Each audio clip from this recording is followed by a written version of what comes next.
नमस्कार, आप देख रहे हैं खबर बिहार और मैं हूं आपके साथ अजीत। बिहार में कोरोना की रफ्तार अब डराने लगी है। वहीं लगातार बढ़ रहा मौत का आंकड़ा भी लोगों को खौफजदा कर रहा है। बिहार में कोरोना संक्रमण के मामले 8,000 को पार हो चुके हैं। आज 2 और लोगों की कोरोना संक्रमण से जान चली गई। समस्तीपुर में एक शख्स की कोरोना संक्रमण से मौत हो गई।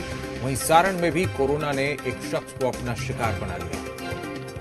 नए मामलों की बात करें तो आज 157 नए मामले सामने आ चुके हैं, जिससे संक्रमितों की कुल संख्या 8,050 हो गई है। वहीं 6,027 लोग इलाज के बाद संक्रमण को मात दे चुके हैं। सूबे में कोरोना से अब तक 54 लोगों की मौत हो चुकी है।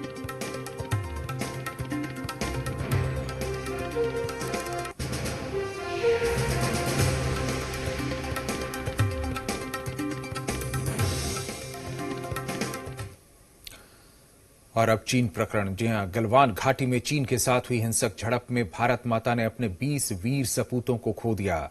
इनमें वैशाली के जय किशोर सिंह भी शामिल थे, जिन्होंने देश की आन बान और शान की खातिर अपनी जान कुर्बान कर दी। अभी शहीद का क्रियाकर्म भी पूरा नहीं हुआ है और उनके 2 भाई उनके ही नक्शे कदम पर चल पड़े हैं। हाँ, यही रास्ता है तेरा, तूने अब जाना है। हाँ, यही सपना है तेरा, तूने पहचाना है। तुझे अब ये दिखाना है। जाने कैसे होते हैं देश के ये वीर सपूत। वतन की मिट्टी पर जरा सी आंच की आए खुद को कुर्बान कर देते हैं ये वीर सपूत। वैशाली के जय किशोर सिंह ने भी देश की खातिर सर्वोच्च बलिदान दे दिया। चीन को सबक सिखाते हुए अपना खून देश की मिट्टी में मिला दिया। अब वही खून जय किशोर सिंह के दोनों भाइयों के भीतर भी उबाल मार रहा है। भाई का क्रियाकर्म पूरा होने से पहले ही कौशल और शिवम ने सेना में शामिल होने की तैयारी शुरू कर दी है। जय किशोर सिंह देश की सेवा करते हुए कर्तव्य की बलि वेदी पे चढ़ गए, शहीद हुए। लेकिन उनके दोनों छोटे भाई, अभी जय किशोर सिंह का क्रियाकर्म पूरा भी नहीं हुआ है, लेकिन ये दोनों रोज दौड़ रहे हैं। अभी से हम प्रैक्टिस कर रहे हैं, दौड़ रहे हैं। चीन से हम बदला लेंगे। सेना में भर्ती? हाँ, सेना में भर्ती होंगे दोनों भाई। अभी से लगे? हाँ, अभी से लगे। मैं भी चाहता हूँ सेना में भर्ती होने के लिए और भाई का अपना बदला लेने के लिए। और सरकार से चाहता हूँ कि मेरा भी पोस्टिंग पहला ले लद्दाख चाहिए। 10वीं और 9वीं में पढ़ने वाले दोनों भाइयों की उम्र भले ही छोटी हो, लेकिन जज्बा पहाड़ जैसा बड़ा है। यही नहीं, शहीद जय किशोर के बुजुर्ग पिता राज कपूर सिंह का भी हौसला चट्टानों से ज्यादा मजबूत नजर आता है। जाते जाते उसको से मार करके और उसको से वो औजार छीन लिया, और औजार छीनने के बाद वो औजार से 4 गो के शहीद बना दिया। मारा नहीं, ये हेड परे, और 4 गो शहीद हो गया, 3 गो बुरी तरह से घायल कर छोड़ दिया। ये 60 वर्ष की उम्र में उसको से हम लड़ने का पावर रखते हैं।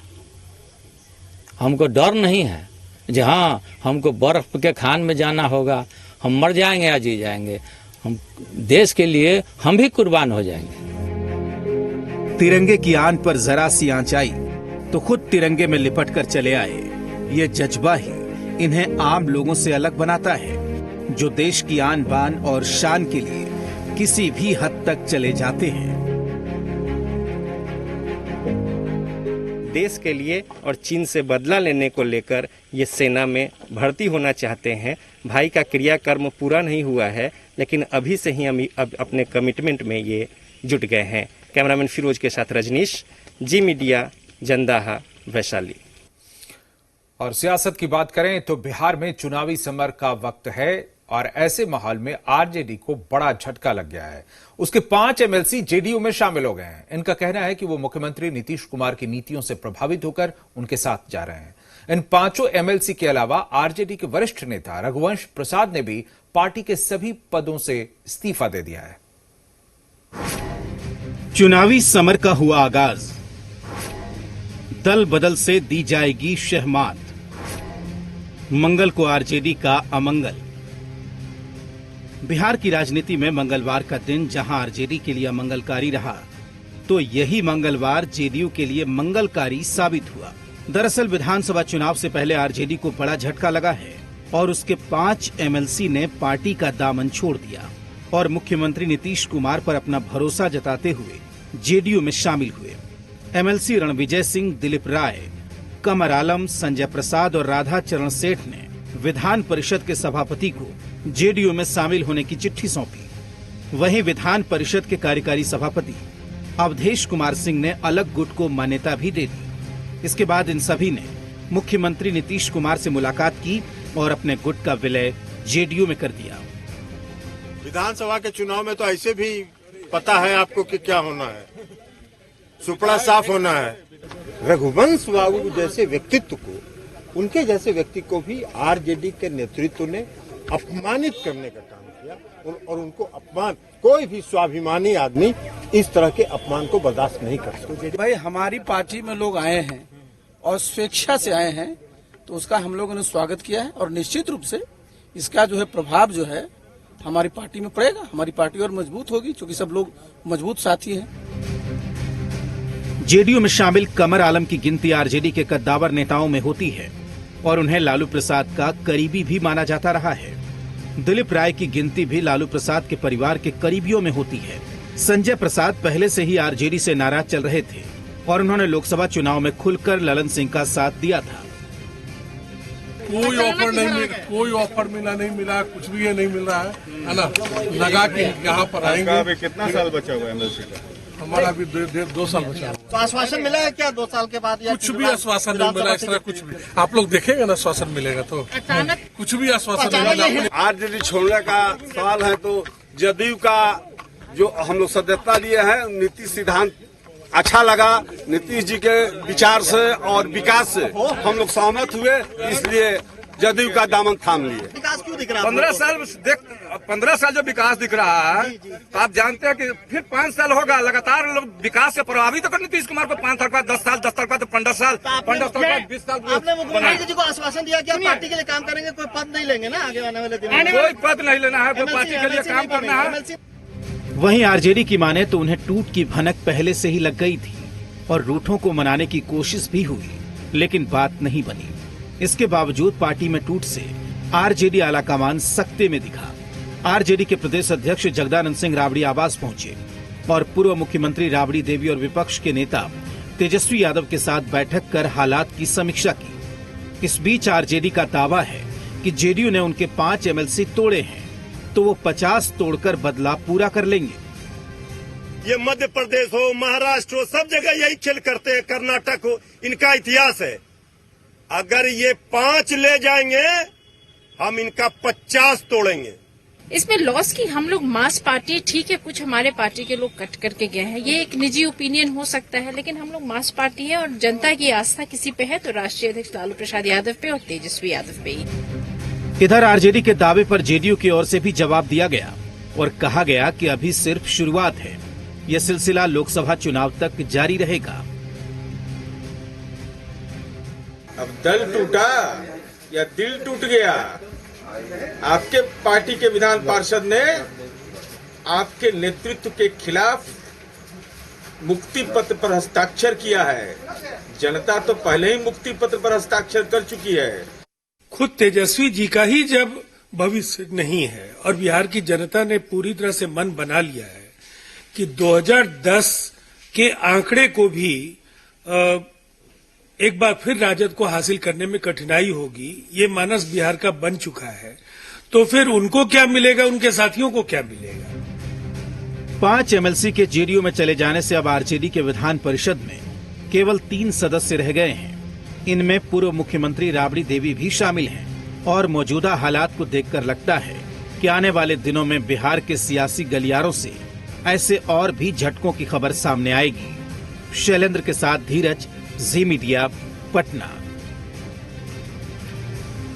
तो आरजेडी के 5 एमएलसी ने जेडीयू का दामन थामा और इधर आरजेडी के खेमे में हड़कंप मच गया। बैठकों का दौर भी शुरू हो गया, नेताओं की बौखलाहट भी नजर आने लगी।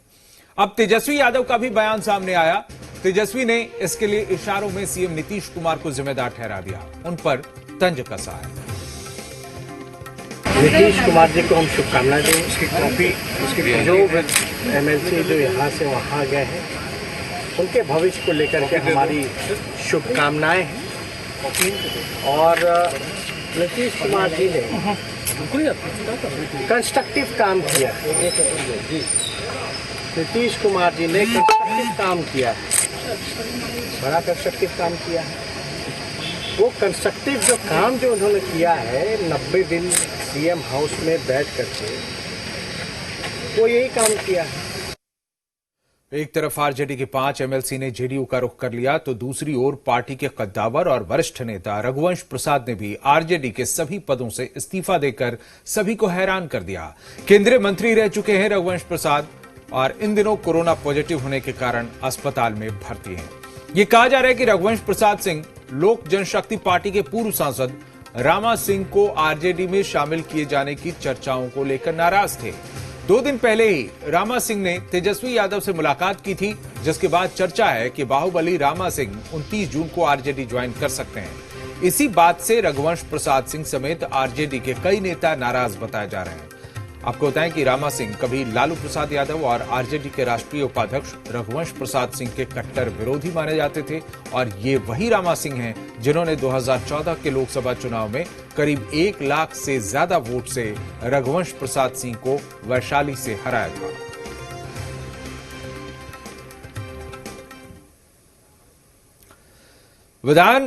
बिहार विधान परिषद चुनाव के लिए जेडीयू ने अपने उम्मीदवारों के नाम का ऐलान कर दिया है। जेपी आंदोलन के सदस्य रहे पूर्व मंत्री गुलाम गौस के साथ ही पार्टी ने भीष्म सहनी और कुमुद वर्मा को MLC उम्मीदवार बनाया है। दरअसल 6 जुलाई को विधान परिषद की 9 सीटों पर वोटिंग होनी है। इनमें जेडीयू और आरजेडी के खाते में 3-3, बीजेपी के खाते में 2 और कांग्रेस के खाते में 1 सीट जानी है।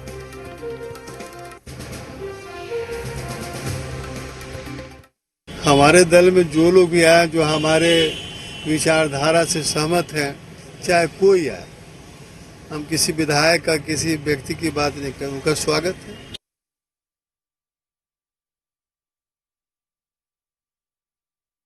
हम माननीय मुख्यमंत्री जी के द्वारा अगर बनाया जाता है तो मैं उसका स्वागत करता हूं और मेरे समाज के द्वारा भी स्वागत होगा, लेकिन मुझे इस तरह की जानकारी मैंने अभी तक नहीं है। हम तो हमेशा पहले से जानते आए हुए हैं कि आदरणीय नेता मुख्यमंत्री जी कार्यकर्ताओं के लिए और अति पिछड़ों के लिए हमेशा सोचते आए हों और सोचते रहते हैं और काम भी करते हैं। हो सकता है कि इस बार अति पिछड़े के लिए हमेशा करते आए, इस बार भी उनके द्वारा किया। और इन सब के बीच बिहार महागठबंधन में घमासान मचा हुआ है। चुनाव से ठीक पहले सभी पार्टियों के नेता एक दूसरे के खिलाफ बयानबाजी करने पर उतार हुए हैं। सियासत में संभावनाओं की तलाश के तहत जीतन राम मांझी ने दिल्ली की राह ली है और ऐसे में सवाल उठ रहा है कि क्या कोऑर्डिनेशन कमेटी की मांग पर अड़े जीतन राम मांझी अपनी मांग आरजेडी से मनवा पाएंगे या एक बार फिर बिहार की सियासत में नए समीकरण देखने को मिलेंगे। बिहार की सियासत चुनावी मोड में आ गई है और जीतन राम मांझी महागठबंधन में कोऑर्डिनेशन कमेटी बनाने की मांग पर अड़े हुए हैं। आरजेडी फिलहाल उन्हें ज्यादा तवज्जो देने के मूड में नहीं दिख रही। इस मसले का समाधान जब पटना में नहीं निकला तो मांझी ने अपनी नाव दिल्ली की तरफ मोड़ दी। हालांकि सियासी दौरे की खबर को उन्होंने खारिज कर दिया। कहा दांत में दर्द है, इलाज कराना है, लेकिन जो रोग सियासी है उसका इलाज कैसे होगा। दांत दिखाने ना, ऐसे नहीं, दांत दिखाने जा रहे हैं। कोऑर्डिनेशन कमेटी पर मांझी के बयान और उनके अचानक दिल्ली दौरे के बाद बिहार की राजनीति में हलचल मच गई। अचानक बयानों की बारिश शुरू हो गई। सबने सुविधा के हिसाब से अपनी राह चुन ली। हम लोग भी एनडीए में थे, हम लोग भी एनडीए छोड़ के जैसे महागठबंधन और यूपीए अलायंस में आए, तो राजनीति संभावनाओं का खेल है। ऐसा कोई नहीं है कि मैं एक ही गठबंधन को जीवन भर पकड़ के रखूंगा। ऐसी इस बात को जैसे मैं भी नहीं नकार सकता हूं कि संभावनाओं का खेल है, लेकिन ऐसा भी नहीं है कि हम लोग महागठबंधन को छोड़ने जा रहे हैं। महागठबंधन को किस तरह एकजुट रखा जाए उसमें कांग्रेस की भी भूमिका है और आरजेडी की भी भूमिका है। हम लोग का राष्ट्रीय नेतृत्व श्रीमती सोनिया गांधी के नेतृत्व में हम लोग बैठेंगे और तय करेंगे। यदि तय भी करना होगा तो श्रीमती सोनिया गांधी तय करेंगी। महागठबंधन के बड़े लीडर, राष्ट्रीय लीडर वो हैं। किनको स्वीकार है नहीं स्वीकार है इस पर हमें जाना नहीं है। हम जो है अच्छी बात हम जो है धन्यवाद देते हैं मुकेश सहनी जी को कि उन्होंने बोला है कि बिहार की सबसे बड़ी पार्टी स्वाभाविक रूप से आदरणीय लालू यादव का पार्टी राष्ट्रीय जनता दल है और नेता हमारे हैं बिहार के और देश के नेता हैं, गरीबों के मसीहा हैं। मांझी के तेवर से हिचकोले खा रही महागठबंधन की डगमगाती नाव को वीआईपी नेता मुकेश सहनी ने सहारा दिया है, लेकिन आरजेडी के तेवर पहले की तरह ही तीखे हैं, तो कांग्रेस अलायंस में संतुलन साधने की कोशिश करती नजर आ रही है। बिहार में सबसे बड़ा राष्ट्रीय जनता दल है और सबसे ज्यादा सीट पे वही लड़ेंगे और जब चुनाव जीत के आते हैं तो विधायक का ही वोटिंग अहम होता है मुख्यमंत्री के लिए। तो मुझे पूरा मानना है कि राष्ट्रीय जनता दल की तरफ से सीएम का चेहरा हो गया। कोऑर्डिनेशन कमेटी है तभी तो हम लोग महागठबंधन में चुनाव साथ लड़े। हम अपने कोटे से आदरणीय जीतन बाबू मांझी जी के पुत्र को विधान परिषद भेजे। हम लोगों को सिर्फ हाथ और गले नहीं मिला हुआ है, हम लोगों का दिल मिला हुआ है। काफी वक्त है, अभी वक्त है कि महागठबंधन की एकजुटता, महागठबंधन के जो मतदाता है उसकी एकजुटता जितना है उसको और ज्यादा मजबूत बनाए रखें। और सीट कोई इशू नहीं है, कैंडिडेट कोई इशू नहीं है। पिछले साल 2015 में जिस प्रकार से हुआ था, इस बार भी आप देखिएगा कि सीटों का बंटवारा, प्रत्याशियों का चयन एक साथ मजबूती के साथ आप सबों के सामने आएगा। आरजेडी नेतृत्व के सवाल पर किसी भी तरह की चर्चा के लिए तैयार नहीं है, लेकिन महागठबंधन के बाकी दल कोऑर्डिनेशन कमेटी की मांग समय समय पर उठाते रहे हैं। अब देखना होगा चुनाव से ठीक पहले बिहार में विपक्षी धड़े में मची इस महाभारत का क्लाइमैक्स क्या होगा। रुपेंद्र श्रीवास्तव, जी मीडिया, पटना। और खबर बिहार में यहाँ एक छोटा सा ब्रेक।